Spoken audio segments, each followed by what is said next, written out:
Estamos en Hechos 24, desde el capítulo 21 al 28, que es la cuarta parte de todo el libro de Hechos. Pablo está prendido por los romanos. Es que estaba en Jerusalén y los líderes religiosos judíos tenían un desacuerdo con él. Entonces, como ellos no eran autoridades legales, eventualmente Pablo llegó a estar prendido por los romanos. Entonces estamos en el capítulo 24 en que Pablo tiene una conversación con el gobernador, quien era la persona encargada más alta en esa región. Estaba encargado con esa área de Judea. Entonces Pablo tiene una conversación con Félix, ese gobernador.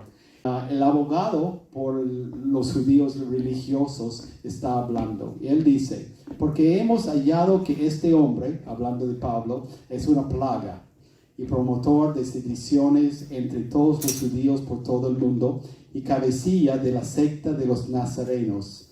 Intentó también profanar el templo y prendiéndole quisimos juzgarle conforme a nuestra ley. Pues esa es la carga principalmente que él dio delante de Félix, el gobernador, en esa ocasión. Sabemos que Pablo en todo su ministerio, que yo creo que era aproximadamente 30 años de largo, sufrió mucha oposición de parte de muchas personas, realmente de parte de los judíos, de parte de los romanos, gente sencilla, líderes de todo tipo.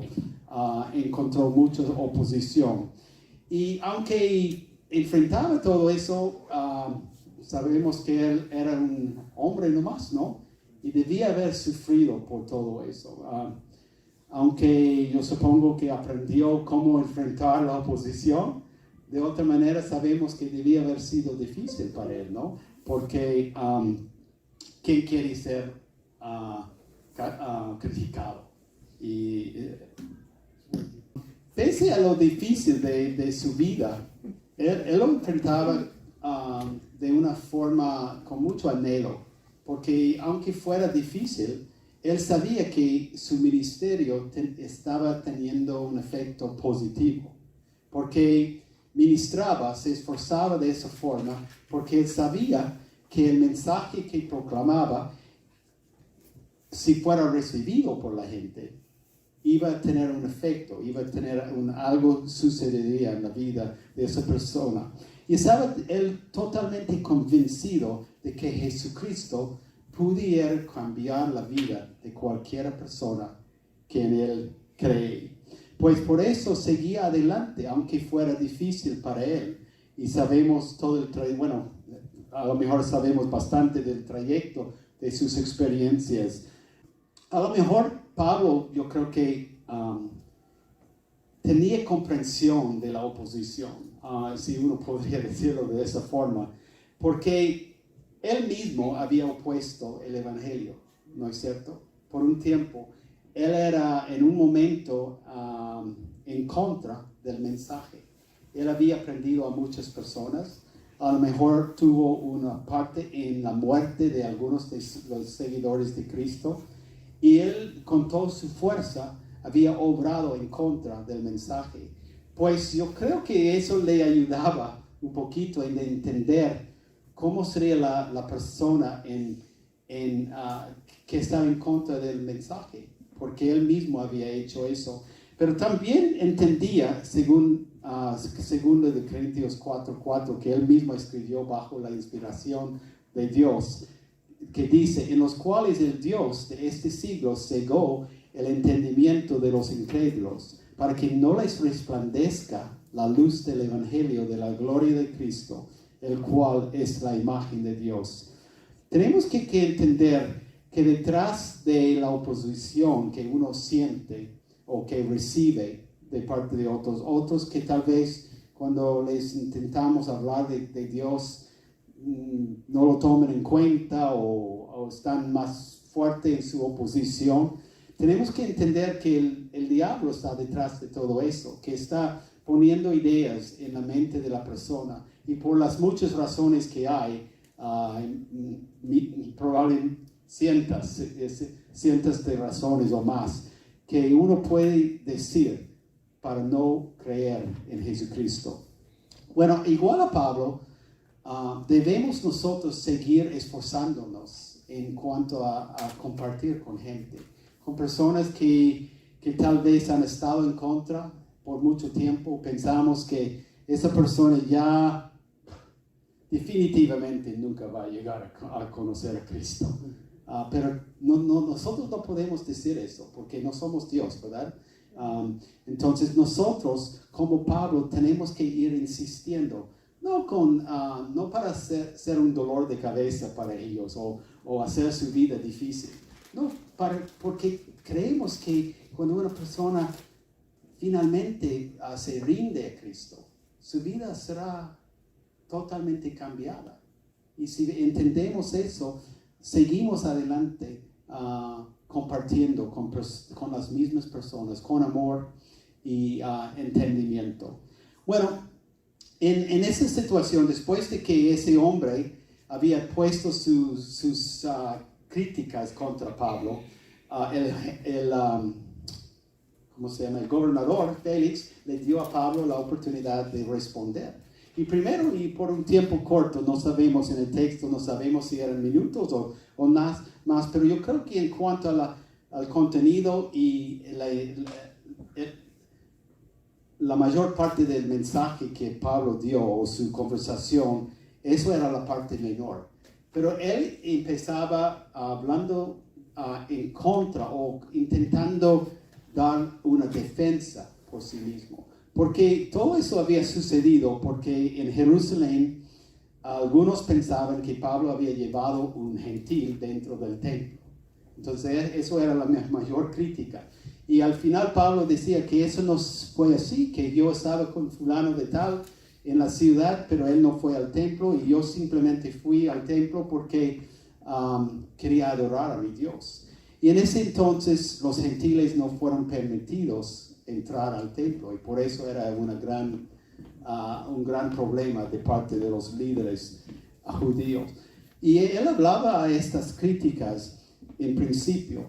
Y yo creo que en diferentes momentos hay situaciones donde debemos defendernos un poquito, ¿no? Debemos decir cuál es nuestro punto de vista, si tenemos críticas en contra de nosotros. Y eso podría ser un mensaje por sí mismo. Y yo creo que debemos escuchar la voz del Señor, sabiendo hasta qué punto debemos defendernos cuando estamos siendo criticados por otros, por lo que hemos hecho, por nuestras creencias o lo que sea. Pero hay otras ocasiones, yo creo que cuando debemos estar callados, ¿no es cierto? Y yo creo que en la Biblia podríamos encontrar diferentes ejemplos de eso. Cristo mismo, cuando fue criticado en su juicio, no decía nada. Entonces, eso era una situación. En esta situación, Pablo sí intentaba dar una respuesta a las críticas. Pero más de eso, él llegó finalmente a algo aún más importante. Porque al final de cuentas, yo creo que si nosotros fuéramos a ganar una discusión diciendo, ok, tú no eres tan malo como hubiéramos pensado, no hemos ganado nada, ¿no? Porque sí, tal vez nos hemos defendido, pero en realidad no hemos hecho nada para el bien de esa persona. Y lo que queremos lograr es que la vida de esa persona con que estamos hablando sea cambiada por Cristo, ¿no es cierto? Entonces tiene que llegar a un momento cuando cambiamos el tema para de la defensa de nosotros mismos, tal vez, hasta una conversación sobre quién es Jesucristo, algo de quién es y lo que Él ha hecho para nosotros. Y eso es lo que vemos en este pasaje después, que Pablo condujo la conversación desde decir que yo no hice tales cosas que ustedes están diciendo que hacía, y para hablar de Cristo, porque es Jesucristo que hace el cambio en la vida. Los demás piensan que Gordon es buena persona y ya estoy de acuerdo con él y él no hizo nada mal, está bien, es perfecto, yo me siento mejor, ¿no? Porque no me gusta ser criticado. Pero a la misma vez, no hemos tal vez logrado nada para Cristo, para el bien de esa persona. Y eso es lo que vemos aquí en este pasaje, que Pablo llevaba la conversación desde sí mismo a Dios. Y en esta conversación específicamente levantaba la idea del juicio de Dios. A Pablo nunca se le escapaba, me parece, de lo que vemos en la Escritura por lo menos, no le escapaba una oportunidad de hablar de Jesús y el plan de salvación en Cristo. Podemos hablar con otros sobre muchos temas, ¿no? Queremos acercarnos a ellos hablando de fútbol o hablando de cocina o lo que sea. El tema puede ser una manera de alcanzar o acercarnos a esa persona.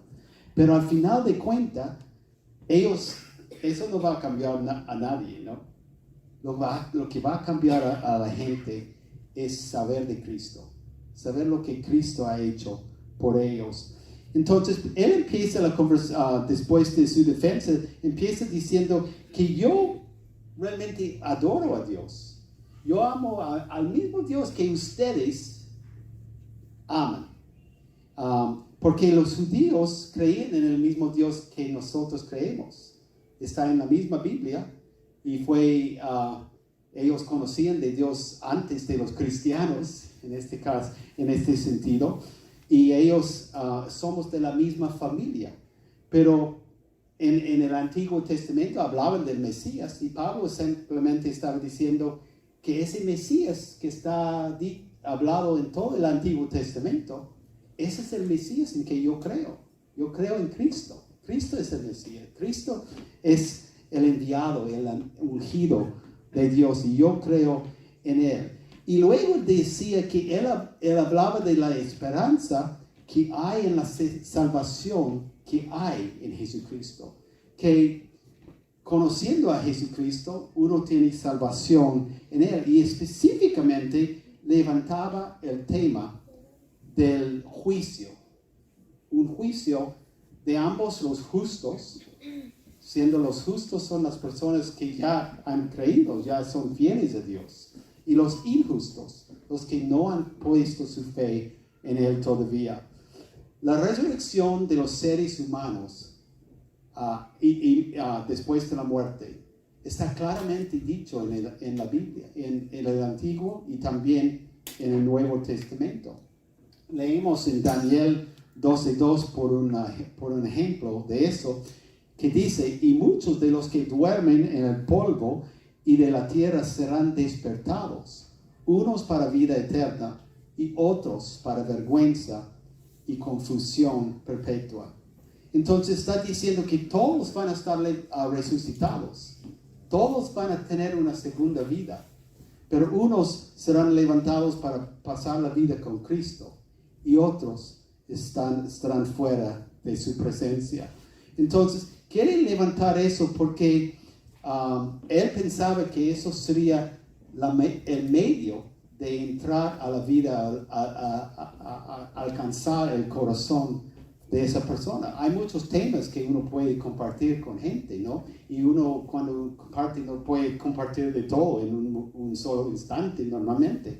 Pero ese era el tema que él escogía en tal momento. Hablaba de la resurrección en Jesucristo. Es lamentable que ese...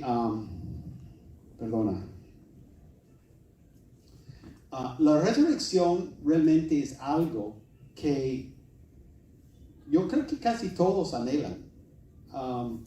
Si uno va a un funeral, los funerales a los cuales yo he ido, casi siempre hablan de una futura esperanza, ¿no? De estar en el cielo, fulano de tal está en un lugar mejor, etcétera, etcétera. Porque ese es el anhelo que queremos hablar de eso. Y Pablo escogía ese tema porque ese es el anhelo, yo creo que principal de todos los seres humanos, de toda la gente. Queremos pensar, queremos tener una seguridad, ¿no es cierto? Que después de nuestra vida aquí en la tierra, vamos a pasar una eternidad en un lugar bonito. Pues Pablo hablaba de esa resurrección y leemos en el otro versículo que dice aquí, pero que si se predica de Cristo que resucitó de los muertos, ¿cómo dicen algunos entre vosotros que no hay resurrección de los muertos? Porque si no hay resurrección de muertos, tampoco Cristo resucitó. Todo 1 de Corintios 15 es un pasaje largo de con casi 58 versículos o algo así, yo creo que tiene. Pero casi todo el capítulo habla de ese tema, de la resurrección de Jesucristo y la resurrección de la gente. Y el hecho de que Cristo, según la Biblia, se ha resucitado, significa que nosotros también tenemos la posibilidad de ser resucitados cuando ponemos nuestra fe en Cristo. Es lamentable porque que muchos creen en la resurrección de los seres humanos, pero no saben cómo estar seguros de eso. Que todo el mundo espera, o en español espera tiene dos sentidos, pero en un sentido espera puede ser algo concreta, algo firme, y en otro sentido espera puede ser como una idea inalcanzable, ¿no es cierto? Y lo que queremos ver aquí es que la resurrección puede ser una esperanza firme, en lugar de ser algo como ojalá que sucediera tal cosa. Porque la Biblia nos cuenta cómo nosotros podamos estar seguros de la vida eterna. Bueno, aún es lamentable que la resurrección en la vida eterna es una esperanza muy especial y deseada, pero muchos no entienden cómo obtenerlo. Es igual hoy en día, porque muchos esperan eso, confían que estarán bien con Dios, pero no están exactamente seguros de cómo es seguro o no. Quieren que sea así. Muchos no entienden cómo se logra la vida eterna. Esperan que la tengan, pero no saben cómo tenerla. Solo esperen que por suerte, por vivir una buena vida o lo que sea, que van a alcanzar la vida eterna. Muchos creen que la van a recibir automáticamente, ¿no? Que, bueno, vivo en la tierra, pues todos la reciben, entonces yo también.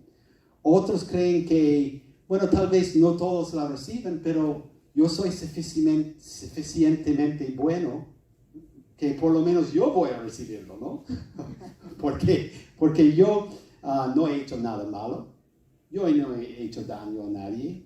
Entonces uno piensa de eso, pero Pablo quería decir que ese hombre que no es así, que habrá un juicio después de la vida y que cada persona tendrá que presentarse delante de Dios y responder por la vida que han vivido aquí en la tierra. Leamos en versículo 25 de este capítulo. Dice, pero al disertar Pablo acerca de la justicia, del dominio propio y del juicio venidero. Bueno, la respuesta de Félix vamos a ver en un momento. Pero él hablaba de estos tres temas: justicia, dominio propio y el juicio venidero. Lo dice en tres palabras, tres frases muy cortitos, ¿no? Una oración cortito, pero ideas tremendas, ¿no? Y profundas. Son tres temas que tenemos que tratar para entender cómo nosotros y cómo uno puede estar seguro que tenga la vida eterna y va a pasar la vida con Cristo en el futuro. La justicia, en palabras breves, son los requisitos que Dios tiene para la humanidad, las cosas que Él quiere que cumplamos, sus leyes, los planes que Él tiene para nosotros, que vivamos así. Esa es la justicia. Él quiere que vivamos de una cierta forma. El dominio propio es el autocontrol para que nosotros, la humanidad, podamos decir no a las tentaciones, podamos aprender cómo vivir bien delante de Dios. Y luego habla del juicio, que es el momento en que Dios va a juzgarnos según la justicia, estos dos temas, la justicia y el dominio propio.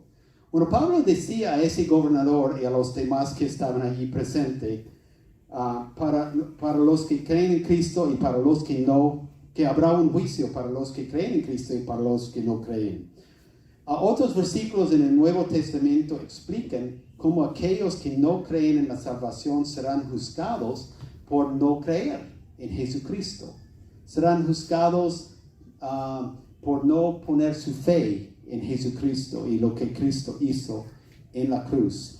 Y para los justos, nosotros no vamos a estar juzgados por nuestra creencia en Cristo porque ya hemos creído.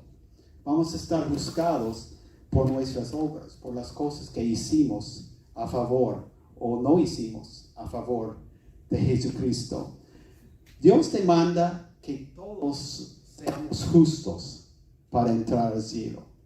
Ese es el punto, que no podamos lograr la justicia por nuestro propio esfuerzo, ¿no es cierto? No importa si fuéramos la persona mejor que uno puede imaginar, lo que algunos llamarían un santo, ¿no?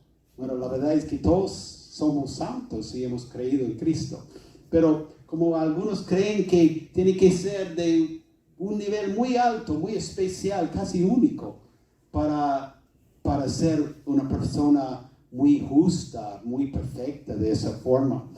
Pero no, todo el mundo tiene que ser justos. Todo el mundo tiene que cumplir con la justicia de Dios para entrar al cielo. El problema es que nosotros simplemente no podamos cumplir la justicia de Dios, ¿no es cierto?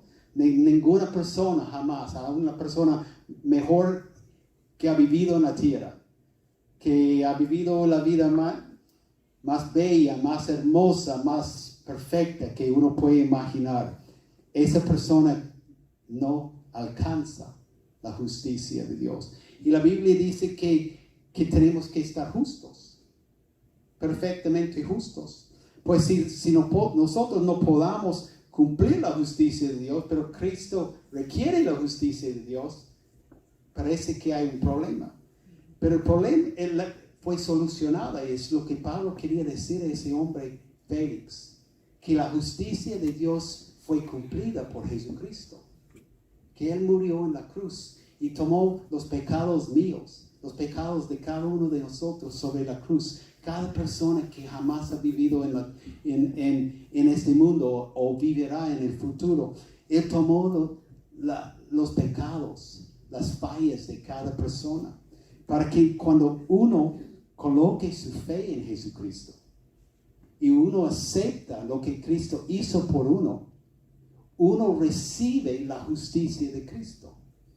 Pues uno no tiene que ser justo, o no puede ser justo delante de Dios en su propio esfuerzo. Yo no puedo llegar a Dios y decir, bueno, yo fui misionero toda mi vida y pastor y hice estas cosas, hablé de tantas personas sobre Cristo y nada así. Eso no logra la justicia con Dios. No, nosotros tenemos que simplemente aceptar lo que Cristo ha hecho por nosotros y recibimos la justicia de Dios. La justicia de Dios o el perdón se recibe por aceptar o recibir a Jesús entonces en nuestra vida. Porque solo Jesús perfectamente cumple la justicia de Dios. Pero nosotros sí podemos ser justos por recibir la justicia de Cristo. Es que Cristo toma mi pecado. Él toma nuestros pecados sobre Él mismo. Y al confesar que nosotros hemos fallado, que estos pecados están puestos sobre Jesucristo. Y Él lo hizo en principio en la cruz. Ha hecho para cada persona. Pero la persona recibe el beneficio de eso cuando uno coloca su fe en Jesucristo. Bueno, si en esta noche hay alguien que no ha recibido o no ha recibido a Cristo, tal vez no tiene la justicia de Cristo en su vida, porque todavía no ha recibido a Cristo, no ha aceptado a Cristo. Uno puede aceptarlo por fe, simplemente por decir que Jesús, yo reconozco que cuando tú estabas allí muriendo en la cruz, la Biblia dice que todos los pecados, todas las deudas de toda la humanidad fue colocada sobre tu cuerpo, sobre tu persona. Y tú llevaste mi pecado. Y yo estoy simplemente reconociendo lo que tú has hecho por mí. Eso es algo que uno puede hacer en un instante. Y eso es el mensaje que Pablo tuvo para ese hombre Félix y los demás que estaban allí, que él necesitaba la justicia de Dios. Él necesitaba dominio propio porque también fue un hombre malísimo. Hablando de, si uno quiere ponerlo en orden de quién es bueno y no tan bueno, podríamos colocar a Félix allí abajo un poquito, ¿no? No era tan bueno, causando la muerte de muchas personas, causando problemas para muchas personas. Pero aún él, podría recibir la justicia de Dios por colocar su fe en Él. Bueno, después de hablar de eso, porque eso era el mensaje que Pablo tuvo para ese hombre, Félix tiene la oportunidad de responder. Siempre es así, ¿no es cierto? Que Dios quiere que una persona responda a Él, porque no vale nada saber de estos grandes temas, si sea la eternidad, si sea el juicio, si sea la salvación en otras ideas, no vale nada si uno no haga algo, no reciba lo que Cristo ha hecho para él. Lo que leemos aquí en el texto es que cuando Pablo hablaba del juicio, la vida eterna, lo que vino después, que él fue lleno de temor. Tuvo mucho temor en su vida. Capaz que él reconocía cuán malo fue en su vida. Tal vez reconocía que era lejos de lo que Pablo estaba diciendo. Y a la vez, como vemos aquí, le afectaba porque no estaba listo para aceptar el mensaje que Pablo tuvo para él. Ese es el problema. Cuando uno piensa que él, como yo creo que todo el mundo, quiere tener la esperanza de una vida después de la muerte, ¿no es cierto? Yo creo que es el deseo dominante, ¿no? Hay algunos que yo he oído, no, cuando yo muero, me van a meter en la tierra y ya está. No pasa nada, es el fin de mi existencia. Pero la gran mayoría no cree eso.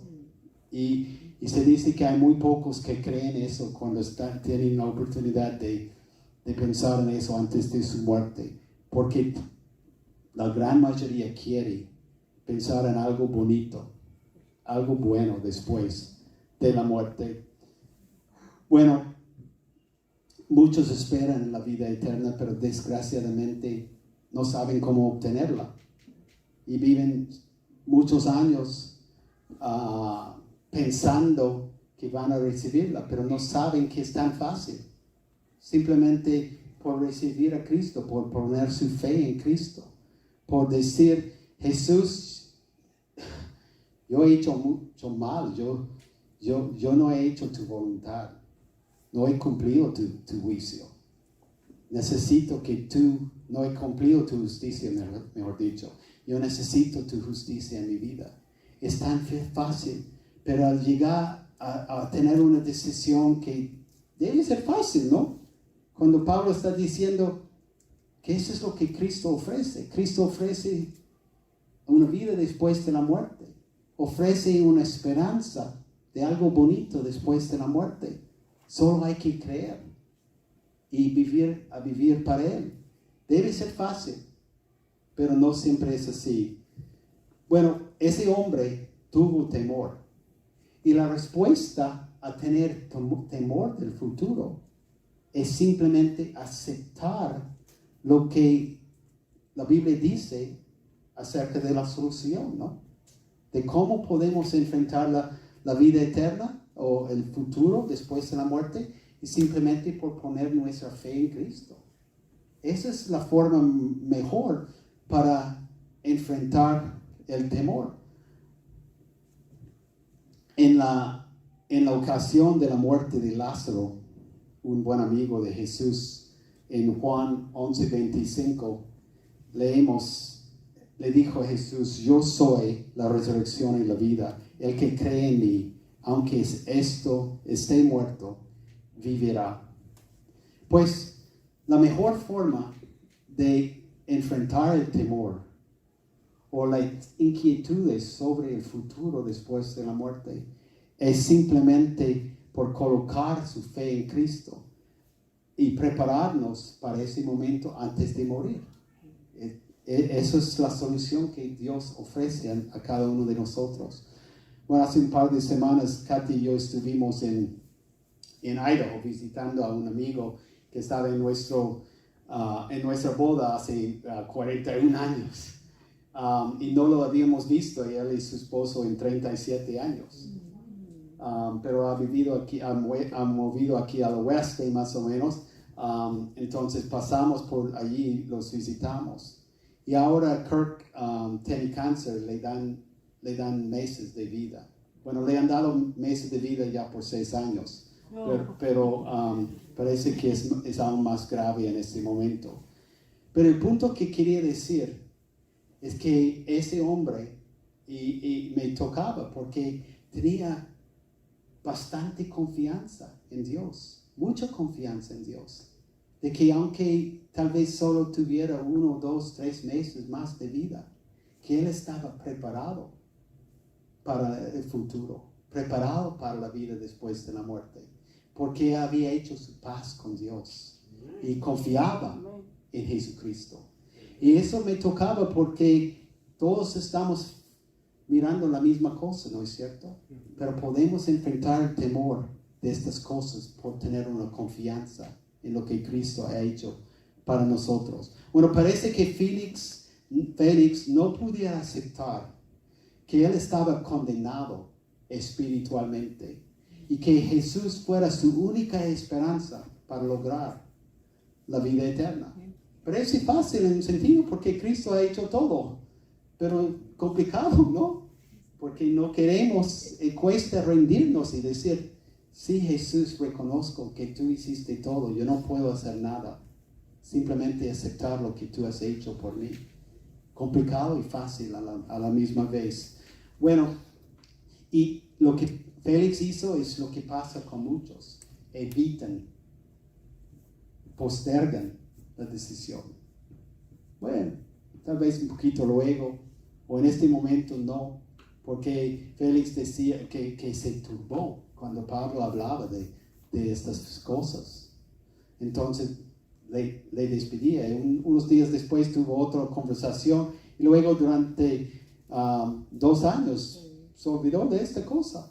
Y lo que pasa cuando uno estorba o posterga su decisión para Cristo es que, bueno, uno no sabe si va a ver otras oportunidades, cuántas oportunidades vamos a tener. Uno no sabe eso, ¿no es cierto? Entonces, la Biblia dice que ahora es el tiempo para recibir a Jesucristo, según 2 Corintios 6, 2. Pero la otra cosa que sucede, no solamente uno evita la cuestión de qué haré yo con Cristo, es que uno vuelve a lo mismo, ¿no? Eso es lo que hizo Félix. No quiso que Pablo siguiera hablando de esas cosas, ¿no? le dio temor. No quería enfrentar eso. Entonces, él volvió a hacer lo mismo. Ser gobernador, vivir su vida. Dice que estaba intentando recibir como una coima, se llama, como un pago de parte de Pablo. Tal vez Pablo pudiera salir de la cárcel pagando un poquito. Entonces, sabíamos dónde estaban sus ideas, ¿no? Y cada uno, yo creo que cuando uno no toma en cuenta su decisión para Cristo, uno vuelve a lo que ha hecho siempre, vuelve a su vida anterior y hace lo mismo, pensando que eso es suficiente, porque que no quiere fijar en estas cosas. Bueno, ¿cuántas veces cuando compartimos con alguien, eso es lo que se hace, ¿no es cierto? Queremos que la gente se dé a Cristo. Queremos que abra su vida a Cristo, que vea el cambio que Cristo puede dar en su vida, puede darles esperanza para el futuro. Queremos esto, pero muchas veces no pasa. Siempre piensan en otra cosa, tal vez se les viene una idea de tal cosa y cambia la conversación a otro tema, porque están incómodos, ¿no? Están incómodos. Pero la Biblia dice que nosotros tenemos que enfrentar ese tema. Ojalá que no hay nadie aquí, espero que no, que nadie esté postergando, esté evitando la cuestión de recibir a Cristo en su vida, porque es una cuestión urgente, es algo que debemos tomar en serio. Y Cristo quiere que nosotros le digamos sí, que decimos, sí, Jesús, yo quiero que tú estés en mi vida, yo quiero vivir mi vida para ti en cada momento. Y yo sé que muchos de nosotros ya hemos puesto nuestra fe en Cristo, pero a la misma vez nosotros podemos postergar nuestra entrega a Cristo, ¿no? Podamos ser un poco suaves en cuanto a nuestra caminata con Cristo. Tal vez queremos una fe light, se dice, ¿no? Un liviano. Pero no, Cristo nos está llamando a darnos también, a entregarnos. ¿Qué dices? No vinieron ellos.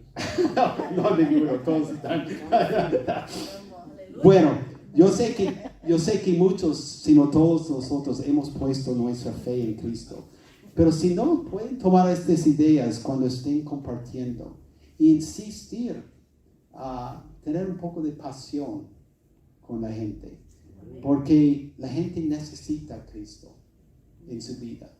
Pues Pablo a veces hacía temer a la gente, les dio susto,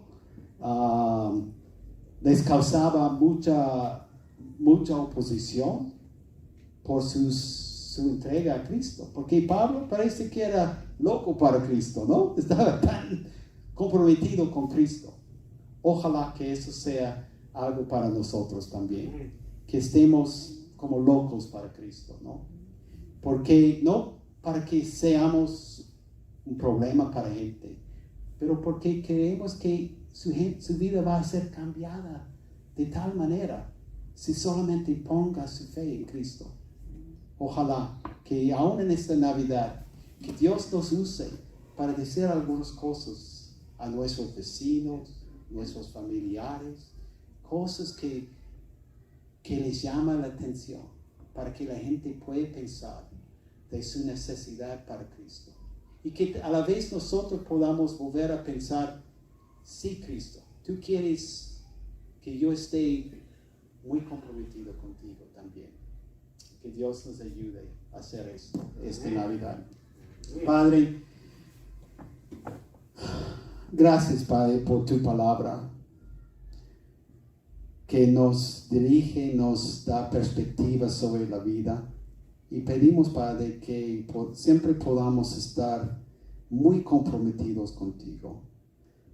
No porque somos buenas personas o podamos jactar de nuestra justicia o cuán bueno somos nosotros, solo porque Cristo ha hecho tanta obra en nosotros.